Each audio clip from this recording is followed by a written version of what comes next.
करें। नमस्कार। आज जानेंगे कि दिल्ली सल्तनत के अंतर्गत जो 5 राजवंशों ने शासन किया, उसमें जो पहला राजवंश था गुलाम वंश, उसको 2-3 नाम से और भी जानते हैं। गुलाम वंश, इलबरी वंश, तुगलक, गुलाम वंश, इलबरी वंश, मामलुक वंश और दास वंश। इसको 4 नाम से जानते हैं और ये शासन किया है 1206 से 1290 के बीच में।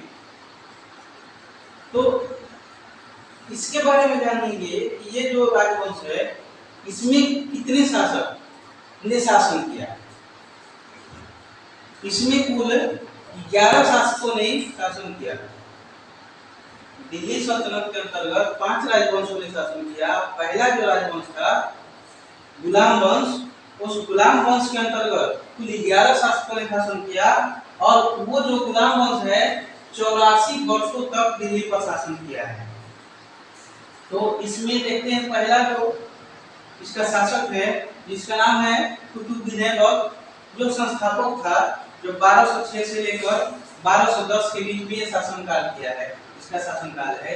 दूसरा है आराम शाह, जिसका शासनकाल या वो बहुत प्रभावशाली नहीं रहा, वो अयोग्य था, उसका शासनकाल जो था 1 साल भी नहीं रहा। तीसरा है जो इल्तुतमिश जो है 1211 से लेकर 1236 के बीच में शासन किया है। और चौथा है रुकनुद्दीन फिरोज, ये इल्तुतमिश का बेटा था, ये भी अयोग्य रहा। कुछ दिनों के लिए शासक बना, लेकिन इसको गद्दी से हटा दिया गया रजिया सुल्तान के द्वारा। और रजिया सुल्तान जो थी इल्तुतमिश की बेटी थी, वो शासिका बनती है 1236 में और 40 तक के शासन करती है। ये इल्तुतमिश की बेटी थी और इसके बारे में कहा जाता है भारतीय इतिहास में, यह इतिहास में इसे कहा जाता है कि एकमात्र मुस्लिम महिला शासिका या एकमात्र महिला शासिका का नाम आएगा तो रजिया सुल्तान का नाम आता है, जो इल्तुतमिश की बेटी थी, जो 1236 से 1240 के बीच में शासन करती थी। और इसकी जो मृत्यु होती है, भटिंडा का जो गवर्नर था दुनिया ने इसका मृत्यु कैथल नामक स्थान पे कर दिया।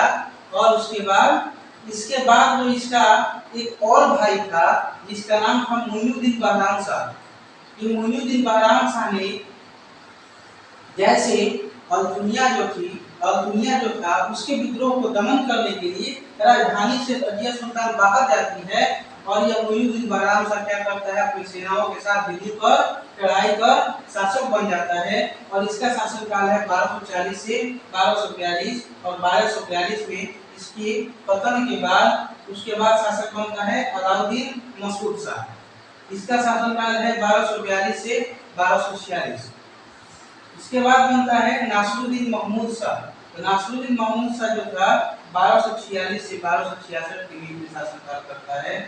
और इसके बाद बनता है गियासुद्दीन बलबन, जो 66 से लेकर 86 के बीच में शासनकाल है इसका।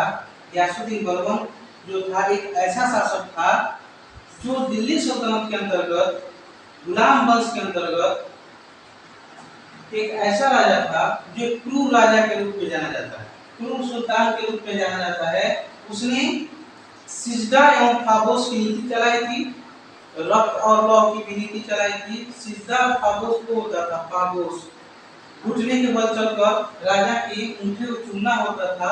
इस तरह की प्रक्रिया, इस तरह की व्यवस्था उसने चलाई थी। इसके बाद बना था कैकुबाद।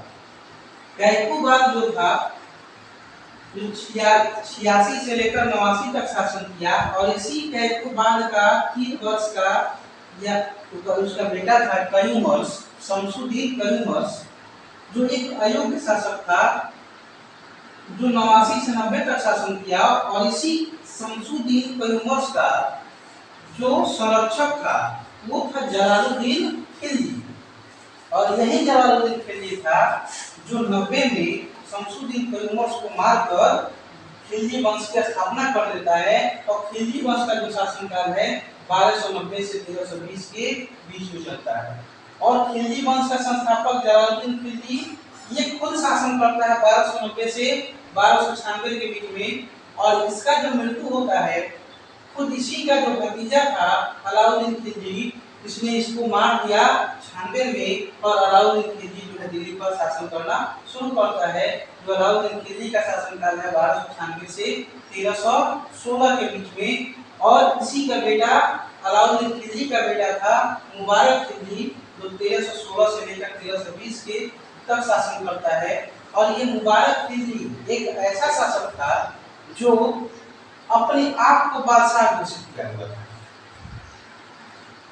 अलाउद्दीन खिलजी ऐसा, उसका बेटा जो था मुबारक खिलजी ऐसा शासक था जो बादशाह को यानी अपने आप को बादशाह घोषित किया हुआ था। इसके बाद उसका जो संरक्षक के रूप में काम किया था वो था गियासुद्दीन तुगलक, जिन्होंने तुगलक वंश की स्थापना किया था।